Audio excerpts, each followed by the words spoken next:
नमस्कार दोस्तों, राजस्थान में 7 सीटों पर पहली बार उपचुनाव है। इन सीटों के हार जीत का गणित जो भी निकले, लेकिन एक बात तो तय है कि रिजल्ट राजस्थान की राजनीति के कई बड़े चेहरों का कद भी तय करेगा। मुख्यमंत्री भजनलाल शर्मा की पहली सियासी अग्नि परीक्षा है।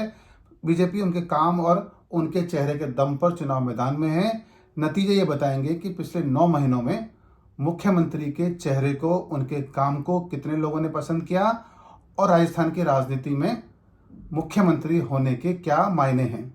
सांसद हनुमान बेनीवाल की पार्टी आरएलपी भी चुनाव मैदान में है। अगर आरएलपी खींवसर सीट हार जाती है तो इस पार्टी का भविष्य भी तय होगा। और सांसद हनुमान बेनीवाल राजस्थान की राजनीति में जो बेचैनी पैदा करते हैं, खींवसर की हार जीत से ये भी संदेश जाएगा कि वे कितने प्रासंगिक हैं राजस्थान की राजनीति में। प्रदेश अध्यक्ष गोविंद सिंह डोटासरा हैं कांग्रेस के। वे नहीं चाहते थे कि कांग्रेस किसी के साथ गठबंधन करे और आलाकमान ने उनकी बात मान ली है।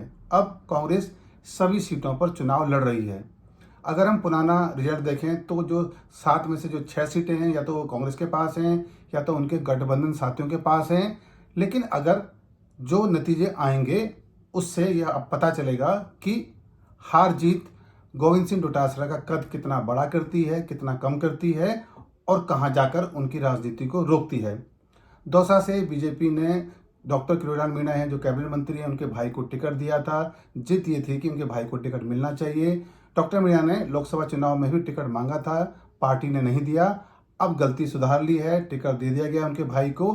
अगर दौसा सीट डॉक्टर मीणा अपने भाई की सीट को जिता लेते हैं तो ये तो तय है कि उनका कद तो बढ़ेगा, लेकिन उनकी सियासत राजस्थान की राजनीति में कहां जाकर खत्म होगी या उनके दायरा कितना बड़ा होगा, इस सीट का हार जीत डॉक्टर मीणा का सियासी भविष्य भी तय करेगा। सचिन पायलट हैं जो दौसा सीट से काफी महत्वपूर्ण है। उनका अपना एक सियासी दखल इस सीट पर है और उन्हीं के पसंद के उम्मीदवार को कांग्रेस ने टिकट दिया है। अगर इस सीट पर पायलट हार जाते हैं तो ये भी मैसेज संदेश और संकेत जाएंगे कि सचिन पायलट की इस सीट पर कितनी पकड़ है। नतीजे बताएंगे कि कद किसका बढ़ेगा या किसका कम होगा।